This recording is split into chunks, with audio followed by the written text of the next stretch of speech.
So my name's Jacqui Lachmann. I'm an Olympic silver medalist from the Beijing 2008 Olympics in the sport of canoe slalom.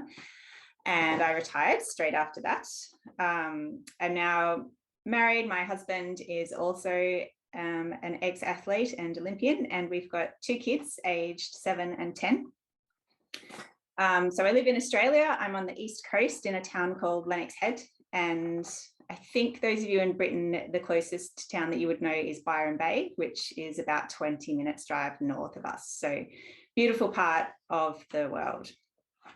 So I'm going to talk to you about what we've done as a family to reduce our climate impact and what that journey has looked like over the past 7 years or so. And then I'm going to tell you about the devastating floods that have just happened in Australia and in our area in particular. Fortunately, we were lucky enough not to be directly affected, but the whole region is reeling from that.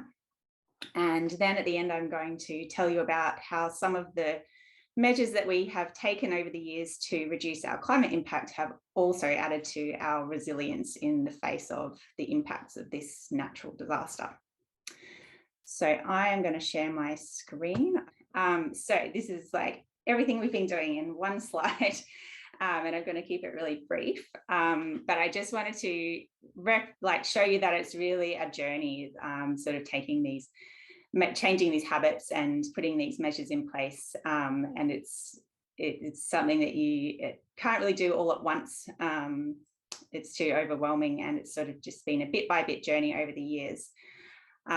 So we've been doing things like installing solar panels, rainwater tanks.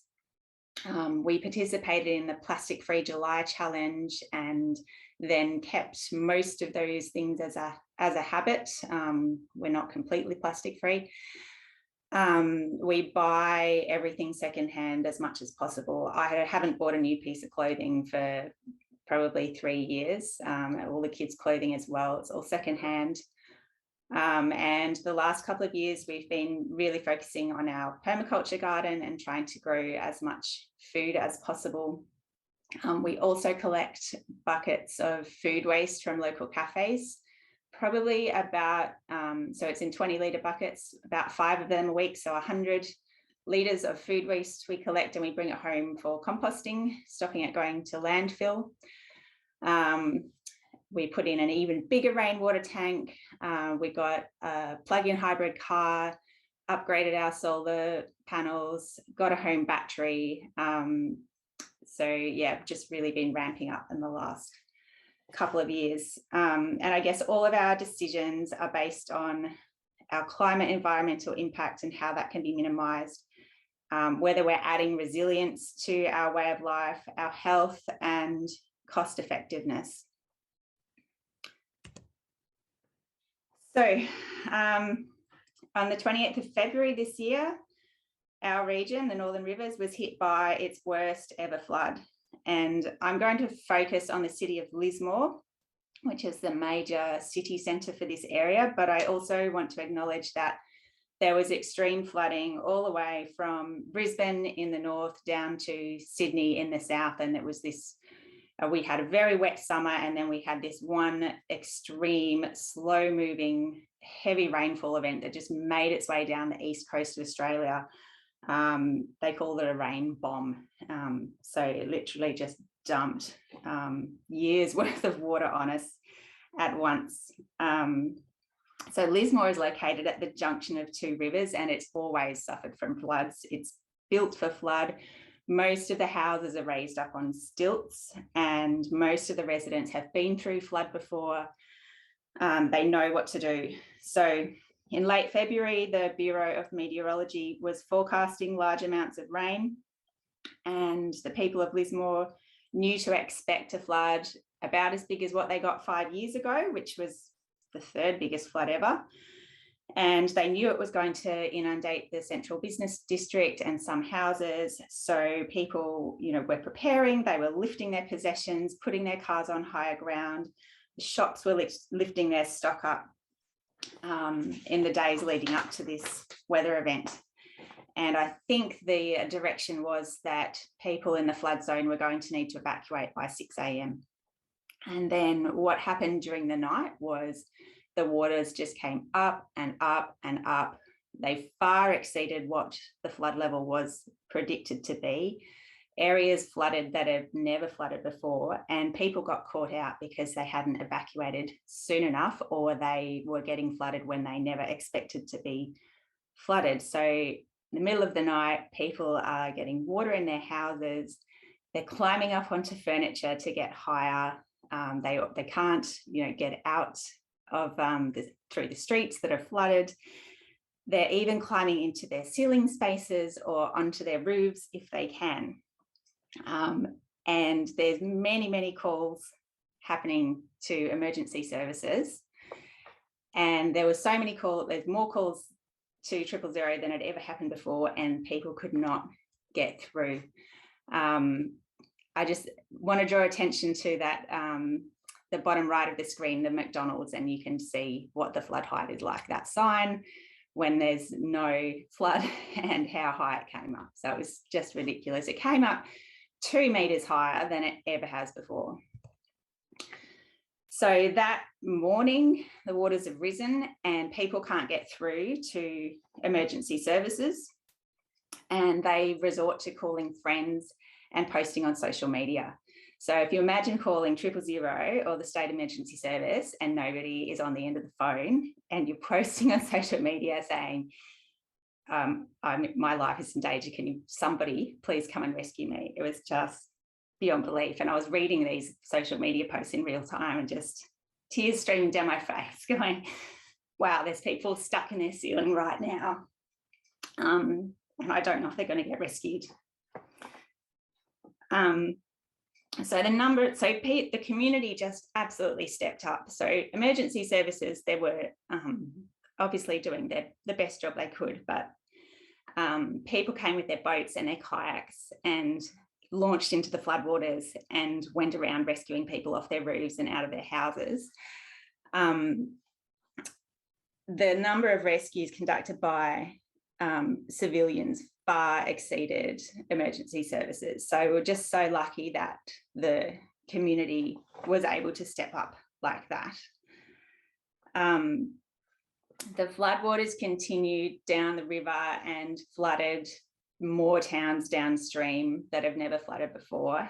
And they also hit a critical piece of infrastructure for our national broadband network. So internet went down, not at the same time that all these rescues need to be conducted, but a couple of days later, the whole area didn't have proper internet or phone connections. So like, who thought to put that piece of infrastructure in a flood zone? I don't know. My own town of Lennox Head wasn't affected by the floods directly, so we're very fortunate, but we did get cut off from everything to the north and to the south. So supplies couldn't get in. So the supermarket ran out of fresh produce and bread and toilet paper very quickly and then closed. There were lines all day at the petrol station, and purchases were limited to $50, and then they ran out of fuel and it closed. So it was just so surreal having these weird impacts, and everybody being affected, even though we hadn't flooded. We also had an evacuation centre set up in our town, so we were all sort of trying to help out there and volunteering and sorting donations and trying to make sure people had what they needed.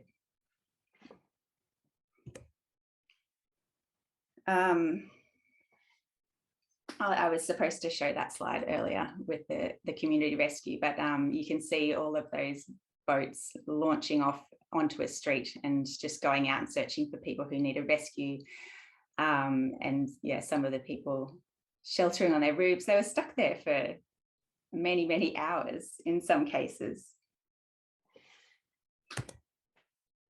So it was, apart from the devastation to people's lives and property, it's absolute environmental disaster. As the floodwaters receded, people, again, the community really stepped up for the cleanup, but all those houses that got flooded, they had to just have everything ripped out, belongings kitchens, flooring, carpet, plasterboard, everything just had to come out. So it's just streets and streets and streets of rubbish just into the landfill, not to mention all the stuff that just washed out to sea. I mean, the beach here just got covered in flood rubbish and debris from people's lives. And the mud in these houses that have been flooded is just coated in mud, and the stink is of the flood mud and the rotting things is awful. And heaps of people just lost everything that they owned.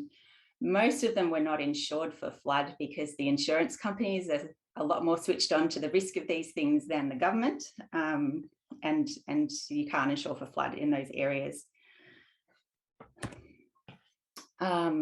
That picture on the right is just showing the difference between the previous maximum flood and what this flood came to. And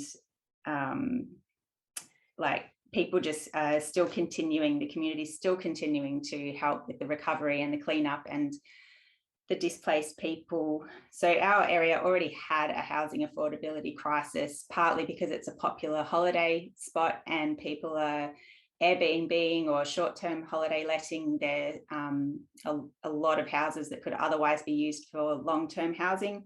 And during COVID, people from the cities just left the city and moved to regional areas like ours. So there's now nearly 3,000 houses that have been declared uninhabitable and 20,000 people living in temporary accommodation like motorhomes and caravan parks and hotels that they can't stay in for very long. They are climate refugees in our area. It was called a 1 in 500 year flood, but that number just doesn't make any sense. These numbers don't make any sense anymore because it's climate change and these disasters are going to keep happening. 1 month after that flood, we got another one. We've still got saturated catchments, we've still got heaps of rainfall, and Lismore flooded again, not to the same extent, but still, as you can see, going into businesses and houses. So people who had been quick on the cleanup and maybe been able to open their business again or started to repair their house, lost all of that again. We also had such a heavy rainfall event that we got flash flooding in towns that have not flooded before. So Byron Bay got flash flooding because the water just couldn't drain away quick enough. It's not even on a river. Waist high water in the CBD. Alstonville is on a hill, and nowhere near a river, and flash flooding there got into people's houses as well in this second flood event.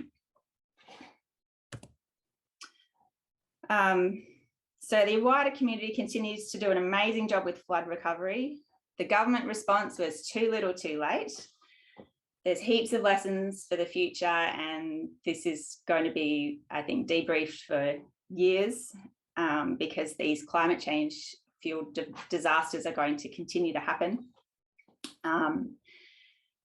And I just want to share some of the things that we have done that helped with our resilience in that little bit of disruption that our town had with being cut off from services. So we have a plug-in hybrid car, which means that we've got about a 40k battery range, and when the town ran out of fuel, we were still charging our car from our solar panels. The produce in our garden was enough to get us through to be able to offer to neighbours, and to take, we had enough bananas and passion fruit that we could take a box down to the evacuation centre. Our home battery kept us going through small power outages. So that just helped to relieve my own anxiety, I guess, of what was happening around us.